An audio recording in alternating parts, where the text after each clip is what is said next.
बिहार विधानसभा चुनाव दिन प्रतिदिन जोर पकड़ता दिख रहा है। अभी एनडीए में बीते दिन दिल्ली में जो बैठक हुई थी उसमें सीट शेयरिंग हुआ।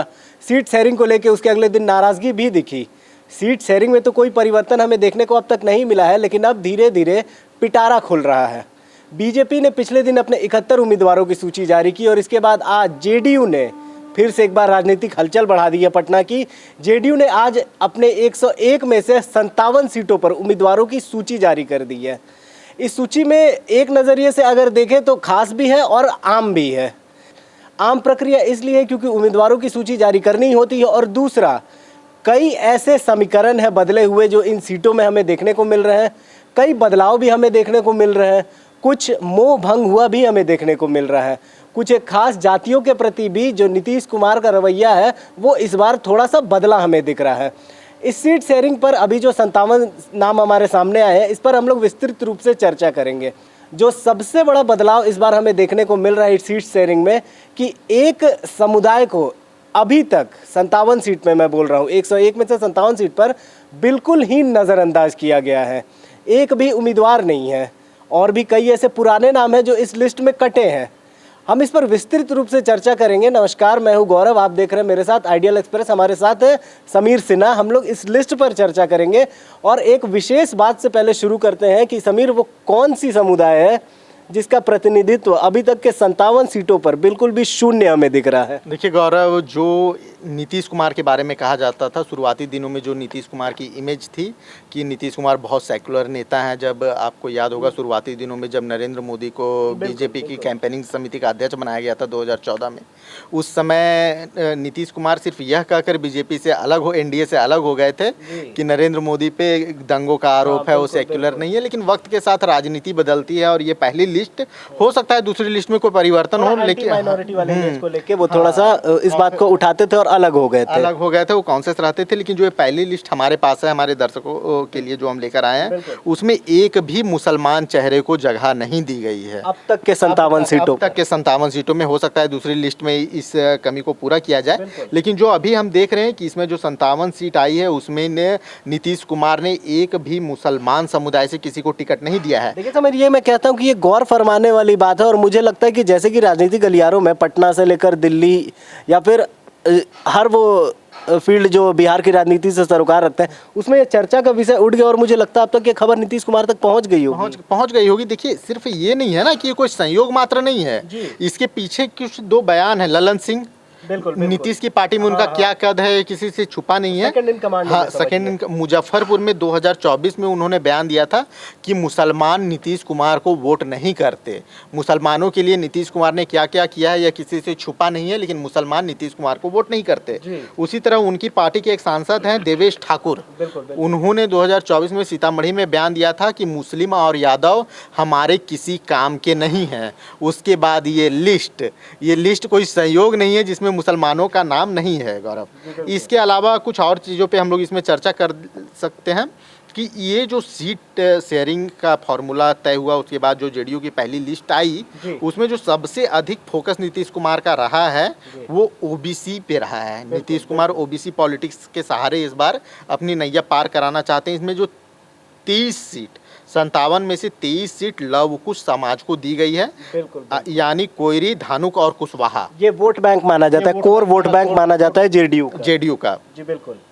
तो 57 में से 23 सीट जो है सो लव कुश समाज को दिए गए हैं, जिसमें कोयरी, धानुक और कुशवाहा हैं। वहीं 12 सीट जो है सो दलित समुदाय को दिए गए हैं। 12 सीट पे दलित समुदाय के लोग अपनी किस्मत आजमाएंगे। इस लिस्ट में एक चीज़ और जो खास मुझे देखने के लिए मिल रहा है कि 27 उम्मीदवार नए हैं। 27 उम्मीदवार नए हैं जो इस बार रिपीट नहीं हुए हैं। बिल्कुल। तो एक बार मैं इस पर ये बता दूं कि जिन कुछ एक प्रमुख नामों का टिकट कटा है उसमें से आप जैसे देख ले, बरबीघा से सिटिंग विधायक है सुदर्शन कुमार, उनका टिकट कट चुका है। उन्हें इस बार इस चुनाव में जेडीयू से जगह नहीं दी गई है। इसके बाद अगर हम बताएं आपको तो कुशेश्वर स्थान से अमन भूषण हजारी का टिकट कट गया है, मैं आपको बता दूं। तो ये कुछ एक बड़े प्रमुख नाम है जिनका टिकट इस बार कट गया है और 27 नए चेहरे को इस बार जगह दी गई है अब तक के इस 57 उम्मीदवारों की सूची में। कुछ और चीज़ों पर भी हम फोकस करेंगे, जैसे कि पिछले अभी हमें एक राइवलरी तो अभी देखने को मिल ही रही है एलजेपी के साथ, लेकिन उससे पहले चर्चा करें कि अभी मौजूदा नीतीश कुमार की जो मिनिस्ट्री है, कैबिनेट में इतने मंत्री और उनमें से कितने मंत्रियों को अब तक जगह मिली है? देखिए 5 मंत्रियों को जगह इसमें दी जा चुकी है, जी, बिल्कुल। जिसमें पहला नाम है रत्नेश सदा। सोनबरसा से अपनी किस्मत आजमाएंगे, सोनबरसा से रत्नेश सदा चुनावी मैदान में होंगे। जी, बिल्कुल। इसके साथ ही सुनील कुमार जो है मंत्री, वो भोरे से चुनावी मैदान में उतर रहे हैं, नीतीश कुमार के मंत्री हैं, काफ़ी करीबी नेता में से एक हैं।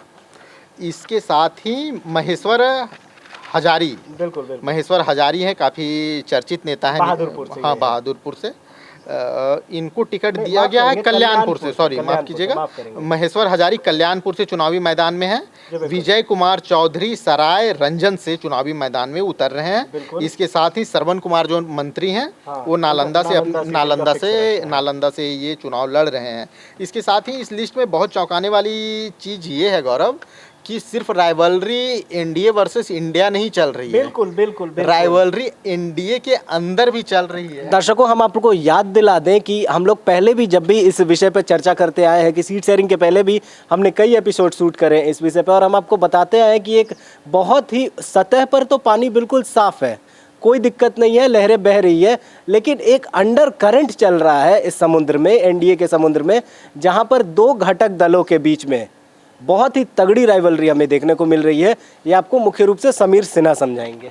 देखिए गौरव, चिराग पासवान, जिस तरीके से चिराग पासवान को ज़्यादा सीटें दी गई, इसको लेकर एनडीए के जो बाकी घटक दल थे उनमें नाराजगी थी, और सिर्फ नाराजगी नीतीश या उपेंद्र कुशवाहा, माफ़ कीजिएगा, मांझी या कुशवाहा को नहीं थी, यह नाराजगी नीतीश कुमार के खेमे में भी थी, क्योंकि जो चिराग की ज़्यादा सीटें बढ़ी वो कहीं ना कहीं सहयोगी दलों के जो सीट थे वो उन्हें दिए गए। और एक बात मैं इसमें आपको रोकना चाहूँगा, माफ़ करें, लेकिन जब पिछली बार सीट शेयरिंग की बात हुई थी और जब लास्ट जो कैबिनेट विस्तार हुआ था नीतीश कुमार का, तो उसमें 5 सीटें नीतीश कुमार ने खुल के दे दी थी बीजेपी को, तोहफा स्वरूप आप इसे समझ सकते हैं।